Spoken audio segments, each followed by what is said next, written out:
Hello, good evening. So, I am not expecting a lot of people to come live because मैंने इसका timing नहीं बताया था. But let's see, जितने भी आए उतने लाइव देखेंगे, जितने नहीं आए वो रिकॉर्डेड वर्जन देखेंगे. But I will make sure कि आज का ये वर्जन जो है वो यूट्यूब पे जाए, so you can share it with lot of people. So as we all know that we are celebrating the World Thalassemia Day on 8th of May, and as always जैसे कि हर साल हम लोग for the awareness and to ask the question and answers और आपके सारे भी जितने मिसकंसेप्शन या तो न्यू इन्फॉर्मेशन जो होती है वो धीरे धीरे हम सॉल्व करते हैं through our short live session. या फिर सेकेंड थिंग जो हम करते हैं that we do it a question answer session, and the third thing, which is my favorite, we get all the expert on the field with through this live, and then we share this live all over and we get all our answers जो पूरा साल मैं बोलती रहती हूँ, but you get to know another speaker जो वो same चीज़ें आपको बताता है. बट होता है ना कि जो घर का इंसान बताएगा उस पर तो हम वैल्यू करेंगे नहीं, तो जो बाहर का इंसान आके बताएगा उसका शायद वैल्यू हो जाए. सो ओवरऑल जो हम पूरा साल करने की कोशिश करते हैं that is concised this week, and we make it that आपको वो इन्फॉर्मेशन मिले.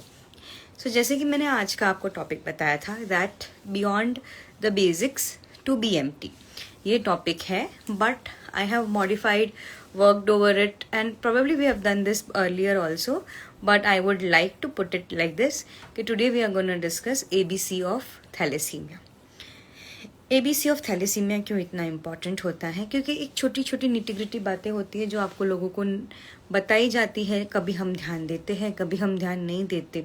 कभी कभी ऐसा हो जाता है कि किसी और के थ्रू आपको ये सब पता चलता है और फिर ये सारी इन्फॉर्मेशन आप किसी और वे में इंटरप्रेट करते हैं. इसीलिए जब हम पढ़ाई करते हैं और एग्ज़ाम से पहले एक रिवीजन होता है, वैसे ही हम ये सारे लाइफ में एक रिवीजन करते रहते हैं ताकि एक प्रॉपर इन्फॉर्मेशन आपके थ्रू जाए. जिन्होंने मेरे लाइफ पहले भी देखे हैं उनको तो पता ही है कि ये लाइफ में we come through the topic, एक सिलेक्टेड टॉपिक, और फिर हम ऑन द स्पॉट क्वेश्चंस भी लेते हैं ताकि आपके जो भी डाउट्स हो वो उसी वक्त सॉल्व हो जाए. तो इतने महीनों में जो आपने मुझे डीएम किए और कभी गलती से या कभी वो डीएम में वो आपके क्वेश्चन अगर स्किप हो गए होंगे तो मेक श्योर आप अभी ही वो क्वेश्चन पूछ ले ताकि आपको अभी अभी ही आंसर मिल जाए. Alright, so this is the way we are gonna do live, and this is the first topic. And same topics will not be repeated, but this will be shared through various link. तो आज जो हम ये कर रहे हैं that is ABC of thalassemia. Very very easy. मतलब जब भी हम कोई नया टॉपिक ये करते हैं उसमें हम बोलते हैं कि आपको ABC पहली चीज़ सिखाई जाती है, उसके बाद आपको अल्फ़ाबेट्स, बाकी के नंबर्स, बाकी के वर्ड्स सिखाए जाते हैं. तो अगर हम आज पहला टॉपिक ये चालू करने वाले हैं, so let's learn from ABC के सही तरीका क्या है. ठीक है, अभी हाँ, तो जैसे कि ऑब्वियसली यू ऑल नो कि अभी ए पहले आएगा. So what is the A in ABC of thalassaemia is first is anaemia and second is adherence. So will take this topic the list wise. Anaemia अभी आपको सबको पता है कि जिनका HB कम होता है उनको हम अनीमिया की ओर से डिस्कस किए जाते हैं. अनीमिया जो बाकी की चीज़ों में जैसे कि बोला जाता है कि नॉर्मल एडल्ट हेमोग्लोबिन जो होता है वो 11 से 12 ग्राम होना चाहिए. ऑक्सीजन जो होता है बेसिकली खुराक होता है अपने बॉडी का. ठीक है, अगर हमने खाना खाया तो हमारी ताकत रहेगी, तो हम काम पे जा पाएंगे, बाकी सारी चीज़ें फुर्ती से करेंगे. मान लो कि आज आपने उपवास किया है, ठीक है, तो शाम तक तो आपकी पूरी जान ऐसे निकल जाएगी, आपको हर जगह सिर्फ खाना खाना दिखेगा, एंड आपको ऐसे सुस्त लगने लगेगा, वीक लगने लगेगा, आपको कमज़ोरी आने लगेगी. ये सारी चीज़ें होती है. तो basically haemoglobin is an truck. वो ट्रक जो ऑक्सीजन नामक सामान हर एक चीज़ में पहुंचाया जाएगा, जैसे कि ब्रेन, लंग्स, हार्ट, मतलब नर्व्स, मसल्स और गट, स्टमक, लिवर, ये सारा फंक्शन ऑक्सीजन से किया जाएगा. अगर आप अनेमिक हो, जैसे कि मान लो आपका HB 4 है, 5 है, उससे भी कम है, half of the required dose है, तो ये सारे सेल्स काम नहीं करेंगे क्योंकि उनको ऑक्सीजन मिलेगा ही नहीं। इसकी वजह से आपको दम लगना, थकावट होना, मतलब बहुत जल्दी आपको मतलब सुस्त लगना, आपका हाइट ना बढ़ना, आपकी स्किन डार्क हो जाना, ये सारी चीज़ें HB कम होने के सिम्टम्स रहते हैं। सो this is what anaemia is and I am pretty sure anaemia के बारे में मेरे को ज़्यादा अभी बोलने की ज़रूरत नहीं। इन सब में अनीमिया जो होता है, जैसे कि मैंने सिम्टम्स सारे बताए कि आइज़ का अगर आपका मतलब येलोइश पना होना, स्किन पेल हो जाना, आपको झंझनाहट होना, हाथ पैर ठंडे पड़ जाना, दम लगना थोड़ा सा भी चलने में, मतलब आप 100 मीटर्स चले हो आपको दम लगना, स्टेयर्स चढ़ने में आपको दम लगना, आप जो चीज़ें नॉर्मली कर पा रहे थे वो अब नहीं कर पा रहे हो, आपका स्टूल का कलर चेंज हो जाना, लिवर की साइज़, स्प्लीन की साइज़ चेंज हो जाना, चेस्ट पेन होना, ऐसे लग रहा है कि आपको हार्ट अटैक आ रहा है वैसे होना, आपको बहुत ज़्यादा मतलब शॉर्टनेस ऑफ ब्रेथ जिसको हम बोलते हैं, कन्फ्यूजन होना, ये सारे है साइंस आपके अनीमिक होने के। ज़रूरी नहीं है कि आप थैलेसीमिया हो तभी आपको हो सकता है।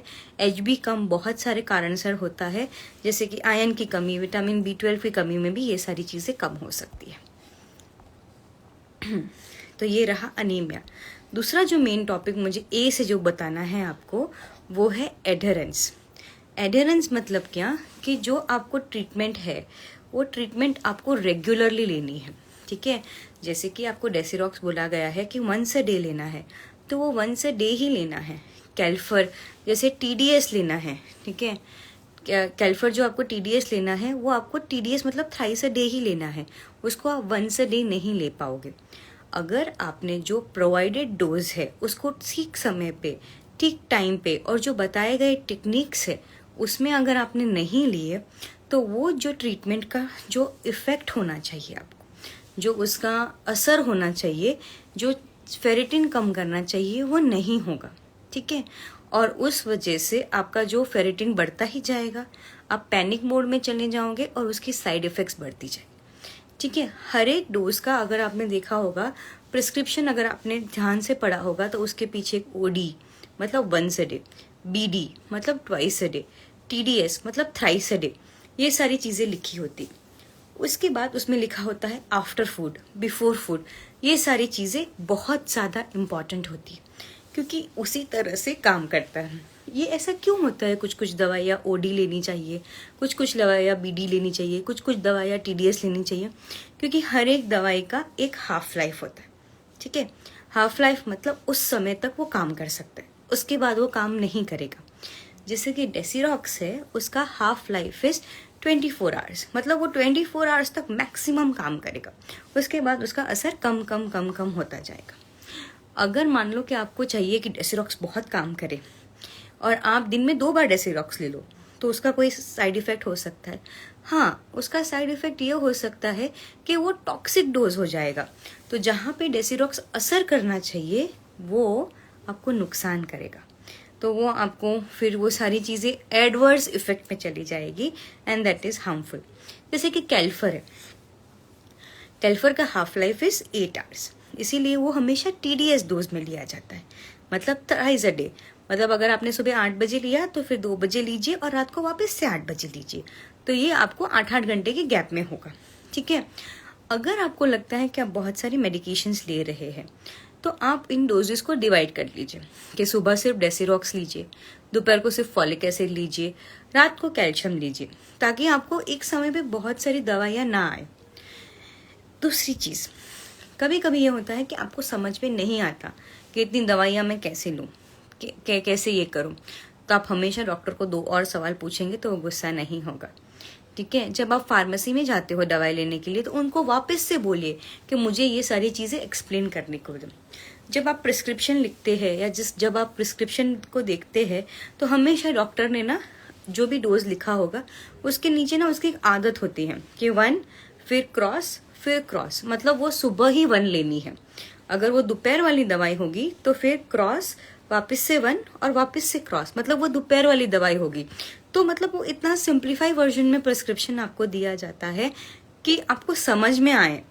समझो कि कल जब के किसी को पढ़ना लिखना नहीं आता, लेकिन तब भी तो वो देख सकता है ना कि वो एक दवाई सुबह लेनी है, एक दवाई दोपहर को लेनी है, ठीक है। तीसरी चीज़ ये, कभी कभी ये होता है कि अपनी लाइफस्टाइल इतनी हेक्टिक हो जाती है कि हम भूल जाते हैं क्या करना है क्या नहीं करना है। इसीलिए ना हमने जब पिछले 2 साल पहले एक लाइव किया था तो हमें पता चला था कि there is something called WhatsApp group. तो एक डे केयर के बच्चे ने एक व्हाट्सएप ग्रुप बनाते हैं, ठीक है, और फिर सुबह उठ के वहाँ पे एक मैसेज चला जाता है कि मैंने दवाई ले ली। फिर नीचे जितने लोगों ने दवाई ली होती है ना वो सब फटाफट फटाफट फटाफट मैसेज कर देते हैं। तो इसमें क्या होता है, एक तो कंपटीशन वाला फीलिंग आता है, अरे उसने ले ली मैंने नहीं लिया, तो उसमें वो ले लेता है। दूसरी चीज़, गलती से कोई बिजी शेड्यूल की वजह से अगर भूल गया है तो वो मैसेज लेने के बाद वो सारी चीज़ें याद रह जाती। कभी कभी 2 बेस्ट फ्रेंड्स होते हैं तो वो सुबह उठ के अरे तूने दवाई ली क्या, ऐसा फ़ोन करते हैं और सामने वाला भी बोलता है कि वो ले लेती। तीसरी चीज़ होती है फ़ोन में एक रिमाइंडर। हाँ, कितना डिपेंडेंट हो गए नहीं हम फ़ोन पे कि फ़ोन में हम एक रिमाइंडर रख देते हैं जो ये पिंक कलर के यहाँ पे हेक्सागन में लिखा गया है। तो ये सारे स्मार्टफोन अप्लाई, जैसे कि ड्रिंक वाटर का भी एक आया है एप्लीकेशन के, हर 1 घंटे में वो नोटिफिकेशन करता है। तो आपको इस सब चीज़ों को मॉडिफाई कर देना है, अपने फ़ोन के फीड में डाल देना है and the phone will remind you कि अभी आपको मेडिकेशन लेनी है। और एक आता है स्मार्टफोन पिल बॉक्स।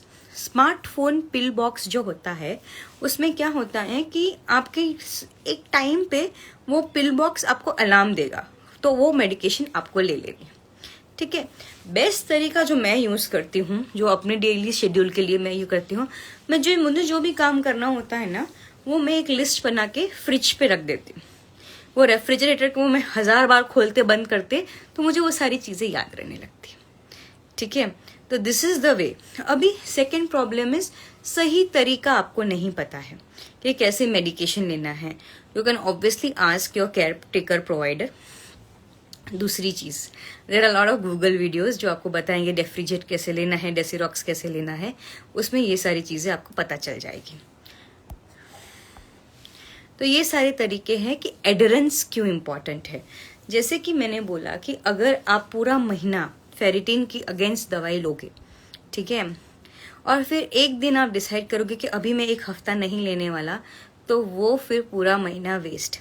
एक सिंपल सी बात, अगर इंडिया किसी कंट्री के सामने लड़ रहा है, मैं बहुत डिप्लोमेटिक बन रही हूँ यहाँ पे, इंडिया अगर किसी कंट्री के सामने लड़ रहा है और अगर वो 5 दिन लड़ता है और फिर सोचता है एक दिन कि नहीं आज मैं नहीं लड़ना चाहता, आज जो भी होगा मैं देख लूँगा, I don't want to fight today, वो एक दिन में इंडिया वो हराए, वो पूरी लड़ाई हार जाएगा, है ना।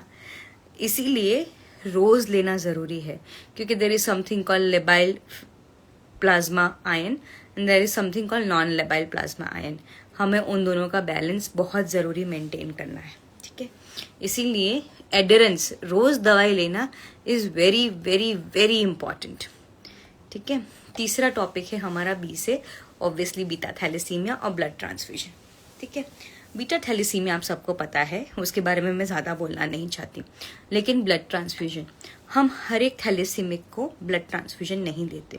अगर आप बीटा थैलेसीमिया मतलब बीटा ट्रांसफ्यूजन डिपेंडेंट होमोजाइगस हो कि आपके दोनों बीटा चेन में प्रॉब्लम है तो ही आप ट्रांसफ्यूजन डिपेंडेंट बनोगे, ठीक है। कभी कभी आप बीटा डेल्टा, बीटा लेपोर, ये सारी चीज़ें भी होते हैं, सिकल बीटा ट्रेट बहुत ज़्यादा कॉमन है हमें, तो आपको ट्रांसफ्यूजन क्राइटेरिया पर डालने का भी एक क्राइटेरिया होता है।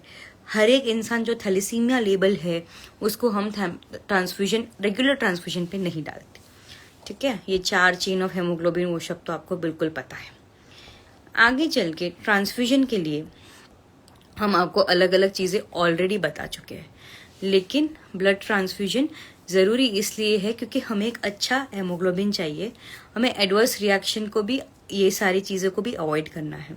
हम किसको ट्रांसफ्यूज करते हैं, अगर आपके पास ट्रांसफ्यूजन का मतलब लेबोरेटरी डायग्नोसिस है थैलेसीमिया मेजर का, और आपके 2 ओकेजन में, मतलब जब आपको पहला ट्रांसफ्यूजन मिला होगा उस समय हमने क्या क्राइटेरिया यूज़ किए होंगे कि आपके 14 डेज में आपका HB 7 से कम था, या फिर आप बीटा थैलेसीमिया की रिपोर्ट के साथ आए थे, आपका HB 7 से ज़्यादा था लेकिन आपका ग्रोथ नहीं हो रहा था, आपको बार बार फ्रैक्चर्स हो रहे थे, आपकी मुंह की हड्डियाँ, लिवर, स्प्लीन ये सब बढ़ गए थे, तो हम ये सारी चीज़ों को रेगुलर ट्रांसफ्यूजन में डालते हैं। दूसरी चीज़, हर एक ट्रांसफ्यूजन का एक गाइडलाइंस होता है, हम नॉर्मली फ्रेश ब्लड प्रेफर करते हैं। फ्रेश ब्लड माने मतलब आज कलेक्शन हुआ है, आज 1 मई है, तो मैं चाहूँगी कि ये जो बैग है वो 7 मई तक या मैक्सिमम 10 मई तक यूज़ हो जाए। That is the fresh blood transfusion. दूसरा हम ये करते हैं कि आपको नेट टेस्टेड ब्लड देते हैं। नेट टेस्टेड ब्लड मतलब न्यूक्लिक एसिड टेस्टेड ब्लड, ठीक है। इसमें मतलब HIV, HbS AG और HCV की टेस्ट होती है। तीसरा हम वज़न अनुसार ब्लड देते हैं और चौथा हम HB अनुसार भी ब्लड देते हैं। इसीलिए आपका CBC हमेशा होता है। हर बार ब्लड देने से पहले हम क्रॉस मैच करते हैं। ऐसा नहीं कर सकते कि लास्ट टाइम ब्लड दिया था और उस वक्त क्रॉस मैच किया था तो इस वक्त नहीं करेंगे। हर बार आपकी ब्लड को क्रॉस मैच किया जाएगा ताकि आपको रिएक्शन कम आए। तीसरी चीज़ ये कि हम लुको फिल्टर्स यूज़ करते हैं। लुको फिल्टर्स क्यों यूज़ करते हैं? मान लो कि हम लोग अगर पैक्ड सेल वॉल्यूम आपको ट्रांसफ्यूज कर रहे हैं, उसमें सारे तो 100% तो रेड ब्लड सेल्स होते हैं, लेकिन कभी कभी ऐसा होता है कि 1% चांस में WBC आ जाते हैं। 1% चांस ऑफ WBC में ये सारी चीज़ें तब होती है जब आपको WBC थोड़ा सा ट्रांसफ्यूज हो जाता है, तो आपको पता है कि रिएक्शन आ जाता है ना। रिएक्शन आना मतलब आपको जैसे ही ब्लड चालू किया या ब्लड चालू करने के थोड़े टाइम बाद आपको फीवर आ जाना, आपको खुजली होना, आपको ऐसे लाल लाल दिखना, आपको ब्रेथलेसनेस हो जाना, this is known as reaction, ठीक है। फिर आपको इंजेक्शंस दिए जाएंगे और वो रिएक्शंस को कंट्रोल किया जाएगा। ये रिएक्शंस बार बार ना हो इसीलिए आपको लुकोसाइड फिल्टर्स यूज़ किए जाते हैं, ठीक है। अभी ये सारी हो गई ब्लड ट्रांसफ्यूजन की बात। फिल्टर्स को आपको पता है कैसे करना है, ये सारी चीज़ें आपको अच्छे से पता है। अभी ब्लड ट्रांसफ्यूजन का जो मेन हिस्सा है वो तो हम आपको बता चुके हैं कि क्या करना है, क्या नहीं करना है, क्यों किया जाता है ब्लड ट्रांसफ्यूजन। अभी जो बाकी का टॉपिक है, द मेन टॉपिक इज चेलेशन, ठीक है। अगर हर एक चीज़ का असर है तो हर एक चीज़ का आड़ असर भी है। अगर ब्लड ट्रांसफ्यूजन इतना इम्पॉर्टेंट है तो उसको बार बार करने से आयरन ओवरलोड बढ़ सकता है, ठीक है। आयरन ओवरलोड के फैक्टर्स में 2 और चीज़ें भी है कि अगर आप नियमित रूप से आपका HB 9 से कम रखेंगे तो आयरन ओवरलोड होने के चांसेस बहुत ज़्यादा है। सो मेक श्योर आपका HB हमेशा 9 के 10 के बीच में रहे, ठीक है। दूसरी चीज़ ये कि अगर आप ट्रांसफ्यूजन टाइम पे नहीं ले रहे हो और आप बहुत लंबा लंबा गैप रख रहे हो तो देयर आर हाई चांसेस कि आपका HB 9 से कम रहेगा एंड वो ट्रांसफ्यूजन का प्रोसेस में आपका आयरन ओवरलोड ज़्यादा कर देगा। एक बहुत इम्पॉर्टेंट बात, थैलेसीमिया में जो सेकेंड पार्ट ऑफ डिओडिनम होता है, इन बच्चों में वो डिओडिनम में हेप्सिलिन नामक जो भी आयरन एब्जॉर्बिंग चीज़ होती है वो कम होती है या नहीं होती है। इसकी वजह से आयरन रहता तो है बॉडी में, लेकिन आयरन का absorption power to excrete it, मतलब बॉडी से बाहर निकालने वाला पार्ट, वो नहीं रहता। इसकी वजह से इनमें आयरन ओवरलोड होने के चांसेस बहुत बहुत ज़्यादा हो जाते हैं। इस वजह से जब ये आयरन ओवरलोड होने लगता है, इसीलिए जब ये बच्चा 1 साल का हो जाता है या फिर जब इनके 10 से 12 ट्रांसफ्यूजन खत्म हो जाते हैं, उस समय में हम एक सीरम फेरिटिन नाम का टेस्ट कराते हैं।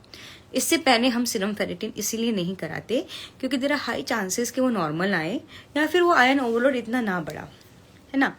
तो अब हम जो basically criteria is age more than 18 months and more than 12 to 15 transfusion जो पहले आए वो, है ना। जब ये फेरिटिन का नॉर्मल वैल्यू इज 1000 के ऊपर अगर वो जाता है थोड़ा भी, तो in that case we will start the chelation normally institute wise policy होता है, लेकिन most of the institute Desirox से चालू करती है। हर एक चेलेशन का एक डोज होता है 20 to 40 mg पर kg, कैल्फर का 7500 mg पर kg इन TDS डोज, ऐसे करके होता है। तो आप अपने मन से ये सब चालू नहीं कर सकते। हर एक चीज़ को चालू करने से पहले डॉक्टर आपको समझाएंगे कैसे लेना है, कब लेना है, कैसे इनको स्टार्ट करना है, वो सारी चीज़ें आपको समझाई जाएगी, तो उस हिसाब से आपको लेना है। If you have any question please ask in comment box. And में सारे क्वेश्चंस लेना बहुत ही मुश्किल हो जाएगा मेरे लिए, ठीक है। तो ये सारी रह गई चेलेशन की बातें। ये चेलेशन जो है, जैसे कि मैंने बोला कि अगर 2 कंट्रीज़ की लड़ाई हो रही है, क्रिकेट की बात करते हैं, ठीक है। IPL में अगर मुंबई इंडियंस जीत रहा है तो वो तभी टॉप पे आएगा अगर वो रोज़ जीतेगा, है ना। अगर वो नहीं जीतेगा, 1 मैच जीतेगा, 2 मैच हार जाएगा, फिर वो टेबल पॉइंट्स पे नीचे नीचे आना चालू हो जाएगा. So it is very important कि आप जब तक डॉक्टर ना बोले ये सारी दवाइयाँ रोज़ ले. डेली बेसिस पे ये दवाइयाँ लेना बहुत ज़रूरी रहता है, वरना वो पूरा 1 महीना लिया और 1 दिन नहीं लिया तो वो पूरा 1 महीना इज़ अ वेस्ट. ठीक है, जैसे कि यहाँ पे लिखा गया है. तो ये सारी चीज़ों में आपको डेसिरॉक्स, कैल्फर और डेस्फेराल, ये सारी चीज़ों का आपको अलग अलग तरीके से आपको डिफरेंस बताया गया है. ये सारी चीज़ें LFT पे भी असर करती है, कभी कभी ये सारी चीज़ें सीरम इलेक्ट्रोलाइट पे भी असर करती है. इसीलिए आपका LFT, क्रिएट हर 3 महीने में चेक किया जाता है. अगर आप कैल्फर पे हो तो वो न्यूट्रोफिल काउंट काफ़ी कम कर देगा, आपका WBC काउंट काफ़ी कम कर देगा. इसीलिए CBC कराना जब आप कैल्फर पे हो इज़ वेरी वेरी इम्पॉर्टेंट. ठीक है, कुछ चीज़ें इम्पॉर्टेंट रहती हैं, जैसे कि आप अगर कैल्फर पे हो तो आपको जिंक सप्लीमेंटेशन लेना चाहिए. अगर आप IV डेस्फेराल पे हो तभी आप विटामिन C सप्लीमेंटेशन लीजिए. नॉर्मल ओरल पे आपको विटामिन C सप्लीमेंटेशन लेने की इतनी कोई ज़रूरत नहीं है. जो डेसिरॉक्स होता है वो भूखे पेट ही ले सकते हैं, कैल्फर आप खाने के साथ भी ले सकते हैं. ये सारी चीज़ें आपको पता होनी चाहिए. अगर आपको नहीं पता है तो आप प्लीज़ अपने हेल्थ केयर प्रोवाइडर से बात कीजिए. नाउ ये मुझे क्वेश्चन बहुत बार पूछा गया है डाइट के बारे में. तो D is standing for diet currently. तो आपको ये सारी चीज़ें इम्पॉर्टेंट है कि लो आयरन सप्लीमेंटेशन रखना है. ये सारी चीज़ों में कि जो खाने में आयरन ज़्यादा है उसको अवॉइड करना है. तो आयरन किस में ज़्यादा है? आयरन जो गुड़ होता है उसमें बहुत ज़्यादा रहता है. चिकन जो है आप पूरा खा सकते हैं, लेकिन जो कलेजी वाला पार्ट है वो अवॉइड कीजिए. मटन आपको अवॉइड करना है. फ्रूट्स जो है जैसे कि दाड़िम, ऑरेंज, लेमन, अगर आप कम खा सके तो वो बेटर रहेगा.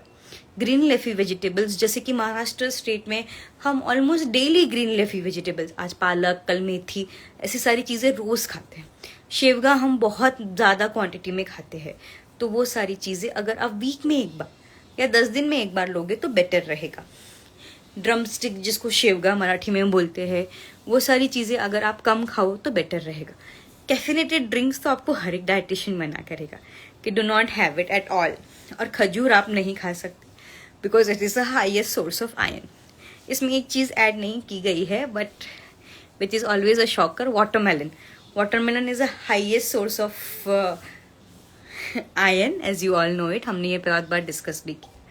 अभी जो चीज़ खानी है जो और लोग नहीं खा रहे हैं वो है डेयरी प्रोडक्ट्स. जैसे कि डेयरी प्रोडक्ट्स में milk, paneer, butter milk, curd, ये आपको खाना है. एग्स आप रोज़ खा सकते हो. सी फूड आप खा सकते हो. फ्रूट्स लाइक बनाना, चीकू, एप्पल्स, ये खा सकते हो आप. अब हर एक खाने में, सब्जी में या रोटी में आप 1 teaspoon of white sesame seeds, जिसको हम वाइट तिल कहते हैं, ये खाइए. लेग्यूम्स, जिसके हम लोग मूंग की दाल, चना की दाल, ये सब बोलते हैं. 4 बजे आप ऐसे मूंग बेल या फिर आप मटकी बेल या चना बेल खाते हो तो दैट विल बी ईजियर. जिस दिन आप नॉनवेज खाते हो मेक श्योर कि 20 मिनट के अंदर अंदर आप टी या कॉफ़ी, आप मिल्क टी या मिल्क कॉफ़ी भी ले सकते हैं, बट इट्स बेटर इफ़ आप अगर इसको ब्लैक टी या ब्लैक कॉफ़ी की ओर से ले. ड्राई फ्रूट्स में आप आलमंड, कैशू खा सकते हैं. पिस्ता, किशमिश, खजूर आप अवॉइड कीजिएगा because it is the highest source of iron. So ये डाइट का क्वेश्चन जिसने मुझे पूछा था, I hope I have covered it very very nicely now.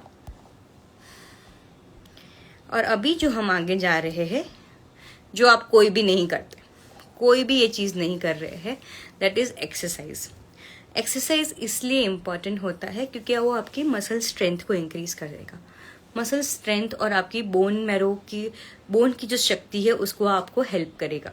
Cardiovascular activity करेगा इंक्रीज. और ये सारी चीज़ें आपको माइंड में भी हेल्प करेगी, आपकी माइंड पावर बढ़ाने के लिए.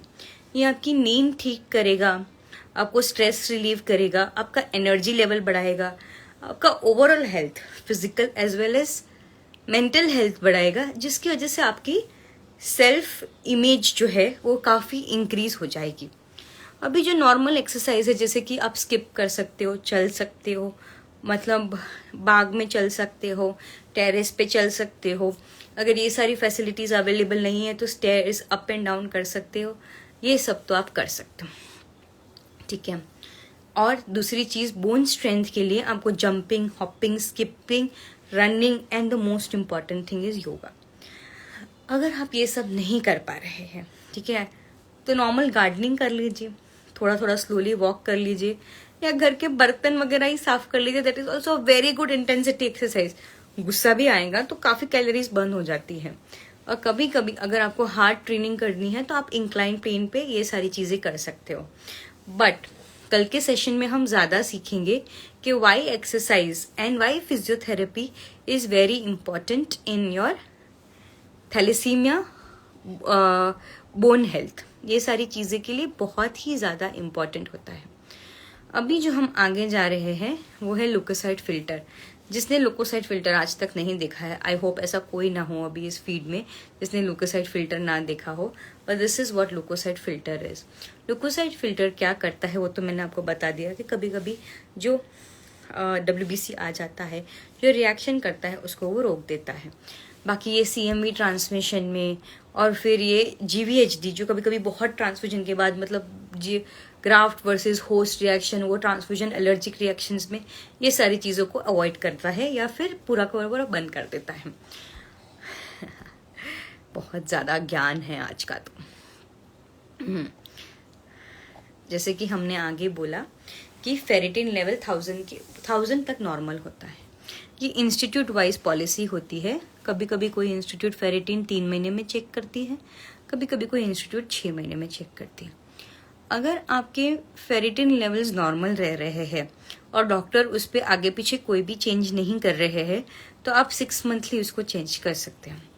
फेरिटिन क्यों बार बार हम लोग बोलते हैं? Because it is a non invasive test. मतलब हम अंदर जाके कुछ नहीं कर रहे, जैसे कि फाइब्रोस्कैन होता है, वो सारी चीज़ें होती हैं जिसको हम लोग इन्वेजिव बोलते हैं।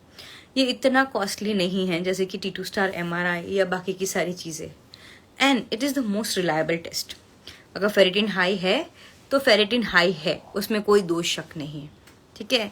फेरिटिन कैसे कम करना है? डाइट से कम करना है, पानी ज़्यादा पीना है, दवाइयाँ टाइम पे लेनी है, अपने आप डोज चेंज नहीं करना, और अगर आपको कोई भी डाउट हो तो डॉक्टर से बात करते हैं, ठीक है।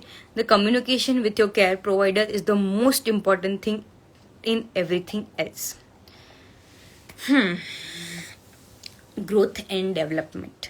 अगर आप चाहते हो कि आपके बच्चे की हाइट ज़्यादा बढ़े, वेट नॉर्मल रहे और वो एकदम नॉर्मल बच्चों के जैसा ही रहे, तो मेक श्योर उसका प्री ट्रांसफ्यूजन HB 9 के 10 से बीच में रहे, उसका फेरिटिन 1000 से कम रहे, उसको जितनी भी आयरन, विटामिन, प्रोटीन, कैलोरी, वो सारे सप्लीमेंटेशन उसको मिले, एज अनुसार उसके सारे टेस्ट हो। कुछ टेस्ट जैसे कि मैंने बोला कि 15 से 18 महीने में होते हैं, कुछ टेस्ट हम लोग 12 से 15 ट्रांसफ्यूजन के बाद करते हैं, कुछ टेस्ट जैसे कि T2D को हम लोग कभी एज के अनुसार करते हैं। जो बाकी की जो टेस्ट है T2 स्टार MRI वो हम 10 से 12 साल में करते हैं। वो सारी चीज़ें आपको करनी पड़ेगी, ठीक है। चेलेशन जो है वो हार्ट, लिवर, पैंक्रियाज, पिट्यूटरी और ग्रोथ प्लेट पे आयरन डिपोजिशन रोकेगा। अगर आप चाहते हो कि उसका हाइपर कैटाबॉलिज्म, कैल्शियम, मिनरल वगैरह सब लेवल ठीक हो तो उसको फॉलिक एसिड सप्लीमेंट, ये सारी चीज़ें आपको देनी पड़ेगी। उसको ग्रोथ हार्मोन, जैसे कि अगर वो बच्चा बड़ा हो रहा है और आप उसकी हार्मोनल स्टडी कर रहे हैं, उसमें ग्रोथ हार्मोन के इंजेक्शंस लगेंगे, कभी कभी ग्रोथ स्ट्रेंथनिंग के इंजेक्शंस लगेंगे, कभी कभी टेस्टोस्टेरोन के इंजेक्शन लगेंगे, तो वो सारी चीज़ें आपको करनी पड़ेगी, ठीक है। क्योंकि we want to give them a better life, we don't want to give them just a life कि हाँ ठीक है ब्लड लगाओ और काम खत्म हो जाए। ब्लड लगाओ और काम खत्म हो जाता तो क्या ही बात थी, इतना पढ़ना नहीं पड़ता हम लोगों को और इतना मुझे लाइफ भी नहीं करना पड़ता जितना हम अभी कर रहे हैं। This all are very very important things, और आप जितना जल्दी इसको समझ लें उतना बेटर हमारे लिए भी होगा और आपके लिए ऑब्वियसली होगा।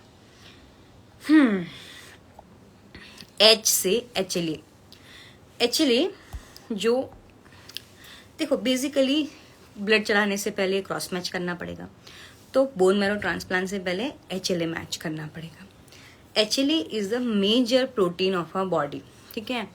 ये टेस्ट दो तरीके से होता है, एक तो ब्लड की चेकिंग से होता है, दूसरा है कि हम जैसे कान में वो डालते हैं और मेल निकालते हैं, वैसे हम एक टूथ स्वैप चिक टेस्ट करेंगे, जहाँ पे आपके गाल के सेल्स लिए जाएंगे अंदर से और फिर वो मैच किया जाएगा। अभी एक टेस्ट की कीमत है 10,000 रुपये। मतलब अगर किसी चीज को मैच कराना है मतलब उसको 2 करना पड़ेगा, मतलब वो 20,000 रुपये। लेकिन luckily we have a support of lot of camps, ताकि ये सारी चीजें हम लोग फ्री में करें। मतलब हम पिछले 3 साल से बहुत कैंप्स ऐसे कर चुके हैं। अभी अगर मेरे को ट्रांसप्लांट मतलब मेरा ट्रांसप्लांट करना है तो मेरा HLA मेरे सगे भाई के साथ मैच होने के चांसेस इज 25%। मेरा HLA मेरे माँ बाप जिन्होंने मुझे जन्म दिया है उनके साथ मैच करना इस चांसेस आर, अगर उनकी नाती भाई में शादी हुई है मतलब रिश्ते में शादी हुई है तो 3 to 5%। अगर उनके रिश्ते में शादी नहीं हुई है तो 1 to 3%।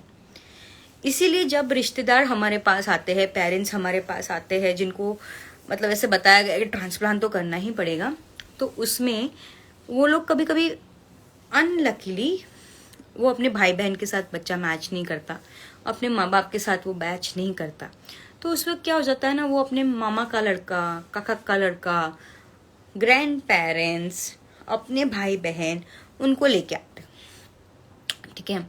लेकिन हम उनको मैच नहीं कर पाएंगे क्योंकि हमें पता है कि जब माँ बाप के साथ ही मैच करने का चांसेस 1%, तो बाकी के रिश्तेदारों का तो मतलब ही नहीं है।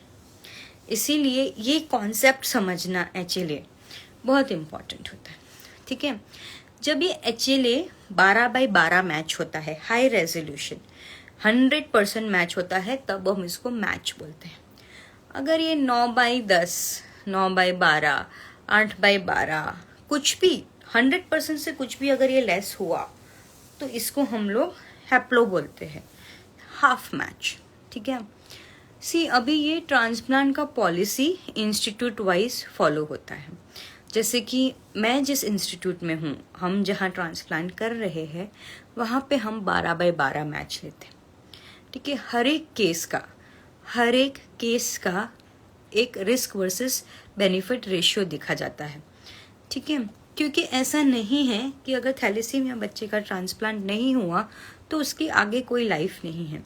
आई हैव अ चाइल्ड नहीं बोल सकते उसको, मतलब हमारे पास 48 years, 52 years, 43 years, happily married, having their own kid, running a successful business, taking transfusion every 15 days, अच्छे से है यार। उसको देख के आपको लगेगा नहीं ये ट्रांसफ्यूजन ले रहा है या फिर इसको थैलेसीमिया है, इतना अच्छे से मैनेज किया उनके पेरेंट्स ने, ठीक है। So if you are not getting transplanted और if your child is somehow match नहीं था, मैच नहीं मिला, मतलब नहीं हो पाया, तो डोंट गेट डिसहार्टेड या there is life, they can live happily. मतलब मेरे पास एक बंदा है जो IIT में है, आई हैव 2 डॉक्टर्स जो रेगुलर ट्रांसफ्यूजन पे है। You very well know one MD medicine person जो MD मेडिसिन कर रहा है एंड रेगुलर ट्रांसफ्यूजन ले रहे हैं वो। There are 5 CAs, there is one actress who is on regular transfusion जो बिल्कुल भी नहीं लगती कि वो थैलेसीमिया है। There are 5 models we have, there is one hair stylist, there is one fashion designer, so I think they're doing very good in life. So don't get disheartened if अगर वो HLA मैच नहीं होता है तो, ठीक है। There is still life. There are lot of institute जो half match का भी करते हैं, जो 12x12 मड मैच का करते हैं। जैसे कि अगर नॉर्मल एग्जाम्पल है कि जिन बंदों को एक ब्लड बैंक से ब्लड नहीं मिलता वो दूसरी ब्लड बैंक में जाके ब्लड ढूंढते हैं, तो जिन बंदों को घर में मैच नहीं मिलता उनका HLA रिपोर्ट हम रजिस्ट्री में डाल देते वाया कंप्यूटर जनरेटेड सिस्टम, और फिर वो जो HLA का है वो मतलब किसी भी तरह से वो सारी चीज़ें वो पूरे वर्ल्ड में उसका ढूंढता है। पहले इंडिया में ढूंढता है, फिर वो वर्ल्ड में ढूंढता है, और फिर अगर कहीं से किसी का मैच मिल जाता है तो फिर आपकी परमिशन के थ्रू हम आगे जाते हैं। This is known as match unrelated donor, ठीक है। इसके बारे में हम कभी फुर्सत में बात करेंगे, या इसका पहले का लाइव मैंने बोन मैरो ट्रांसप्लांट पे किया था, उसका लिंक मैं शेयर कर दूंगी। So this is for HLA matching, ठीक है। अभी हम आ जाते हैं आयन ओवरलोड। जैसे कि हमने आगे बोला कि आयन ओवरलोड फेरिटिन से चेक किया जाता है। और दूसरी चीज होती है T2 स्टार एमआरआई।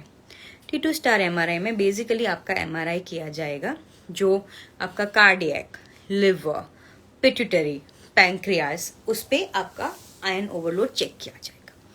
ठीक है। और एक होता है डिग्जा। डिग्जा अलग चीज के लिए होता है, वो बोन मिनरल डेंसिटी के लिए होता है, लेकिन उसमें आपको ऑस्टियोपोरोसिस या ऑस्टियोपीनिया है कि नहीं वो सारी चीजें चेक की जाएगी। ठीक है। T2 स्टार एमआरआई 10 साल की उम्र के बाद हर साल कराना होता है, विच इज कंपल्सरी। क्यों कंपल्सरी है? क्योंकि that is the investigation which results to the treatment changes. अगर आपका T2 स्टार एमआरआई में बहुत ज़्यादा चेंजेस है तो हम सेकेंड लाइन ऑफ चेलेशन या फिर थर्ड लाइन ऑफ चेलेशन यूज़ करेंगे। लकीली हमारे पास अभी ऐसी भी सुविधाएं हैं, जैसे कि हम HLA कैंप फ्री में कराते हैं आजकल। We are able to do T2 star MRI also free of cost for our children. So in that way we are blessed. ठीक है। T2 स्टार एमआरआई का मैं एक और लाइव ज़रूर करूँगी और मैंने आगे भी एक किया है। अभी ये T2 स्टार एमआरआई ईयरली किया जाता है, हर 3 महीने में नहीं किया जाएगा। ऑलराइट। बाकी एज आई सेड कि एक इंसान कभी भी कोई भी चीज़ अच्छे से नहीं कर पाएगा, उसको हमेशा एक टीम सपोर्ट लगता है।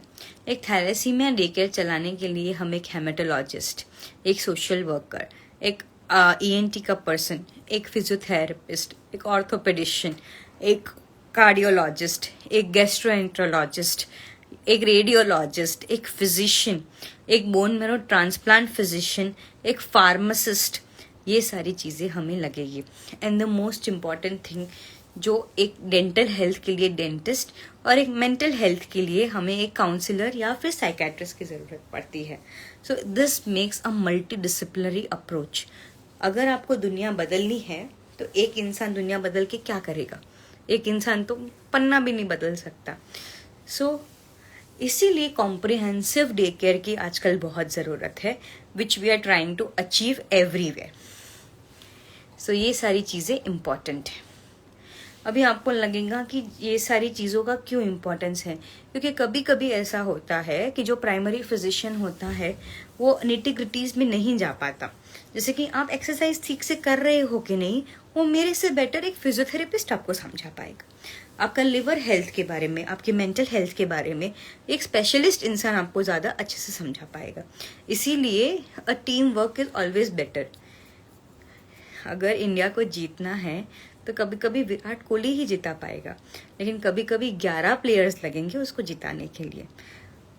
11 players are always better than 1 player. ठीक है। अभी ये सारी चीज़ें इम्पॉर्टेंट हैं। अगर आप उस डे केयर में हो जहाँ पे CBC के नाम पे, अ कंप्लीट ब्लड टेस्ट के नाम पे आपका सिर्फ HB लेवल मेंटेन किया जा रहा है या HB की रिपोर्ट दी जा रही है, प्लीज़ मेक श्योर आप WBC और प्लेटलेट भी देखें। बिकॉज जब आप चेलेशन थेरेपी पे हो तो उसमें न्यूट्रोपीनिया मतलब WBC स्पेशली कैल्फर पे कम होने के चांसेस बहुत ज़्यादा है, और कभी कभी प्लेटलेट काउंट भी कम हो जाते हैं। इन सब चीज़ों में आपको न्यूट्रोपीनिया मतलब पूरा CBC देखने का बहुत ज़्यादा ज़रूरत होता है। इसीलिए आपका पूरा CBC आपको भी चेक करना है कि HB कितना है, WBC कितना है, प्लेटलेट कितना है। और अगर आपको कम लगता है तो you should discuss this with your health care provider. अभी जो नेक्स्ट स्लाइड है वो मुझे पता है, O से आएगा आपका ऑस्टियोपोरोसिस। जैसे कि मैंने बोला कि ईयरली आपको T2 स्टार MRI कराना है, तो उसके साथ साथ आपको डेक्सा स्कैन भी ईयरली कराना है, ताकि आपको आपकी बोन स्ट्रेंथ पता चले आपका ऑस्टियोपोरोसिस है या ऑस्टियोपीनिया है। अगर ऑस्टियोपोरोसिस है और उसमें आपको बॉडी पेन्स बहुत ज़्यादा हो रहे हैं, specially about the transfusion time, transfusion लेने से पहले, ट्रांसफ्यूजन लेने के बाद, तो आपको शायद जोलेंड्रिक एसिड या फिर डेनोसुबुमैब, जिसको अब नया मॉलिक्यूलर ड्रग आया है जो आपकी बोन स्ट्रेंथ बढ़ाएगा। कैल्शियम टैबलेट्स आपको लेने की ज़रूरत पड़ेगी एंड ईयरली विटामिन डी करना is also very much compulsory, ठीक है। उस हिसाब से आपको विटामिन डी सैचे दिए जाएंगे। This all combines with a proper bone health. और ये zoledronic acid, denosumab, vitamin D sachet, calcium, ये तब तक काम नहीं करेंगे जब तक आप उसको रेगुलर फिजियोथेरेपी या फिर आप उसको नॉर्मल डेली वर्क एक्सरसाइजेस में कन्वर्ट नहीं कर पाओगे, ठीक है। अगर ये सारी चीज़ें आप नहीं कर पाए तो bone strength is going for a toss, और फिर आप कंप्लीट बैक केक, आपको वो स्पाइन पेन, आप ठीक से काम ना कर पाना, आपको मुंगियाँ झंझनाहट होना, ये सारी चीज़ें आपकी लाइफ में कंटिन्यू रहेगी। So all this is very very important. This is known as comprehensive health for bone care, ठीक है। अभी ऑस्टियोपोरोसिस तो मैंने कवर कर लिया है। एक होता है प्रिवेंशन, ठीक है। Prevention is to thalassemia minor marrying. अभी आपको भी पता है कि 1000 बार से ज़्यादा आपको बोला गया है कि जब आप थैलेसीमिक माइनर हो और दूसरा इंसान भी थैलेसीमिक माइनर हो, जिसके चांसेस बहुत ज़्यादा है, तो there are 25% chance during every pregnancy, ठीक है। ऐसा नहीं है कि 4 बार प्रेग्नेंट हुए उसमें से एक चांस है, हर एक प्रेगनेंसी में 25% चांस है। इसीलिए आपका थैलेसीमिया माइनर टेस्ट शादी से पहले होना या प्रेगनेंसी से पहले होना बहुत ज़रूरी है। फिर वो टेस्ट लेके आप बैठ नहीं जाना है, उसका जेनेटिक काउंसलिंग करने का है जब आपको ये पता चले तब, ठीक है। आपको शादी से आगे पीछे या फिर आपके जब बच्चा पैदा करने वाले हो तब ये सारी चीज़ें करना बहुत ज़्यादा ज़रूरी है, ठीक है। इसमें एक फीटल मेडिसिन पर्सन, आपका जेनेटिक टेस्ट, आपका primary physician, everything is very very important for all this. It is not just we are talking about कि हाँ टेस्ट कर लिया, मैंने टेस्ट कर लिया, लेकिन उसके आगे क्या, रिपोर्ट का आपने क्या किया। कितनी बार ऐसा होता है कि टेस्ट किया गया है लेकिन रिपोर्ट कहीं पे खो गया है और वो रिपोर्ट मिल नहीं रहा है, and to get back that report it is very very very difficult. And sometimes I really like what my husband does. उन्होंने अपना एक फ़ोन में फोल्डर बना रखा है मेडिकल टेस्ट का, सारे इंश्योरेंस पेपर का, अपने हार्ड डिस्क में एक अलग से फोल्डर बना के रखा है which is shared by me and him. तो अगर कभी भी मुझे कुछ ज़रूरत पड़ती है मुझे तुरंत मिल जाता है वो, उनको कुछ ज़रूरत पड़ती है तो उनको भी तुरंत मिल जाता है वो। तो मेक श्योर एक फ़ाइल हो आपके रिपोर्ट्स की, ताकि आपको कभी भी किसी भी चीज़ की ज़रूरत पड़े वो सारी चीज़ें हैंडी होनी चाहिए। अदरवाइज आप कर रहे हो प्रिकॉशंस और उसका कोई मतलब नहीं रहता। ये तो हम सबका फेवरेट टॉपिक है, स्प्लीनोमेगाली। आप सबको पता है कि जब HB बहुत कम हो जाता है तो उसको कंपनसेट करने के लिए वो अनीमिया के लिए एक्स्ट्रा मेडुलरी हेमेटोपोइसिस होता है। ये एक्स्ट्रा मेडुलरी हेमेटोपोइसिस में क्या होता है कि स्प्लीन की साइज बढ़ने लगती है, ठीक है। और ये सारी चीज़ें इतनी बढ़ने लगती है कि पेट टाइट होने लगता है, कुछ कड़क कड़क लगने लगता है। पहले के ज़माने में ऐसा बोला जाता था कि इन सबको प्रिवेंट करने के लिए या बार बार HB कम होने की वजह से स्प्लीनेक्टमी करते थे, जैसे कि स्प्लीन रिमूव कर देते थे। लेकिन अभी splenectomy is not the only option. हम स्प्लीन को बचाने की पूरी कोशिश करते हैं, क्योंकि spleen is also our fighting organ. अगर आप स्प्लीन निकाल दोगे तो आपके बीमार होने के चांसेस बहुत ज़्यादा बढ़ जाते हैं, ठीक है। इसके बारे में हम विस्तृत में बात करेंगे लेकिन थोड़े टाइम बाद।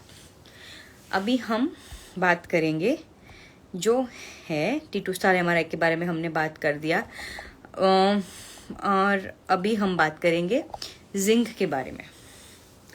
जिंक, जैसे कि मैंने बोला कि अगर आप कैल्फर पे हो तो आपको जिंक लेना बहुत ज़्यादा ज़रूरी है, क्योंकि कभी कभी कैल्फर जिंक को एब्जॉर्ब करके आगे मेटाबोलाइज्ड होता है तो आपकी बॉडी में जिंक कम हो जाता है।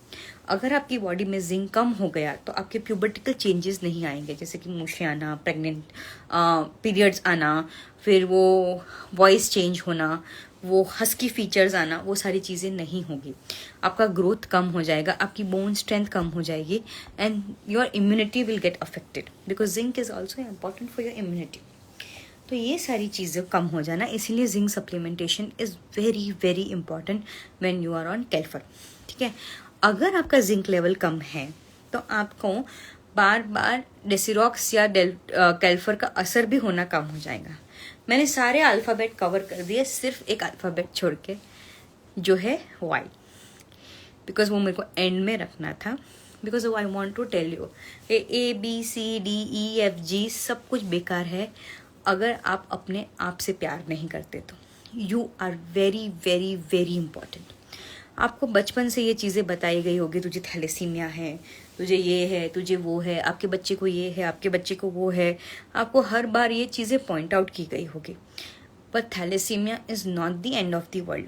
ठीक है, ऐसा कुछ भी नहीं है जो थैलेसीमिया आपको करने नहीं देता। I know one national level swimming person जो अच्छे से स्विमिंग करता है, he is one very very good medals.